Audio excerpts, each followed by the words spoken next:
Halo Young Festers, selamat siang dan selamat hari Kamis. Berjumpa lagi di I Am Daily News. Kali ini, I Am Daily News akan membawakan berita viral, berita keuangan, hingga update COVID-19 untuk menemani Anda hari ini. Dengan Stella dan Clarice dalam I Am Daily News.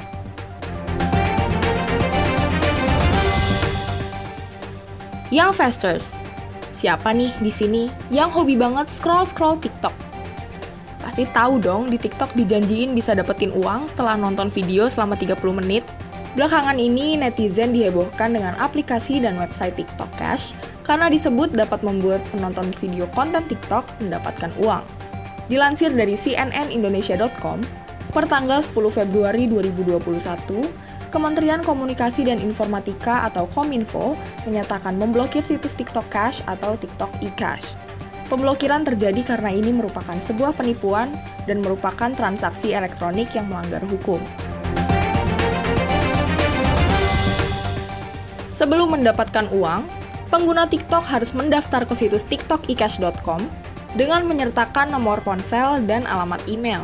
Pimpinan Komunikasi TikTok Indonesia, Catherine Siswoyo, menegaskan bahwa website tersebut sama sekali tidak berafiliasi dengan TikTok dan TikTok tidak pernah meminta dan memberi uang pada pengguna.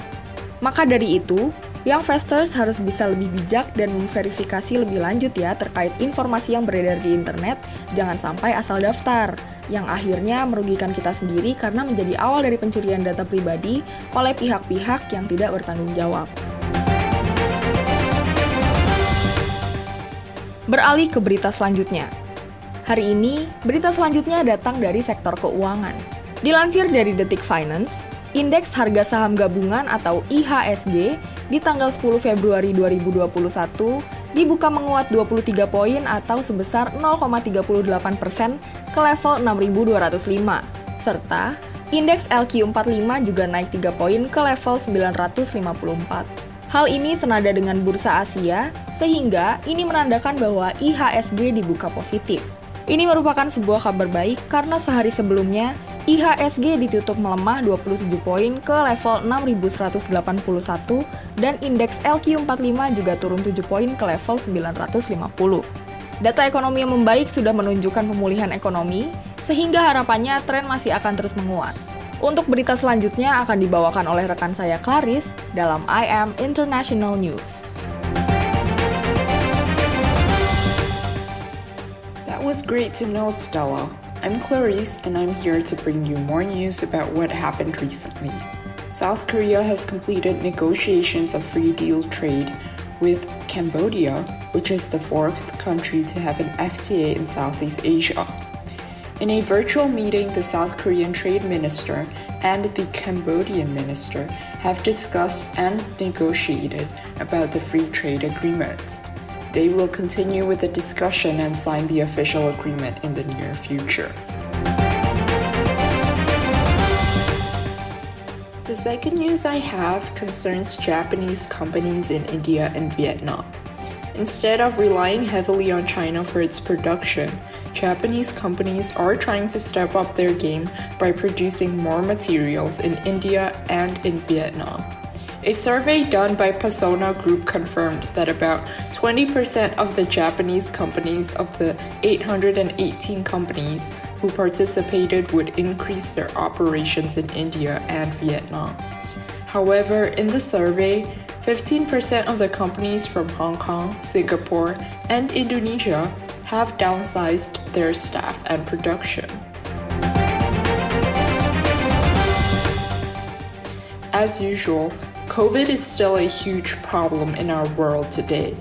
The cases in our world have reached up to about 107 million cases. With the upcoming Lunar New Year celebration, please stay safe, stay responsible, and most importantly, stay healthy. I will hand it back over to Stella for more news. Semakin hari, kasus COVID-19 di Indonesia masih terus bertambah. Hari ini, jumlah kasus harian positif infeksi virus corona di Indonesia bertambah 8.776 orang.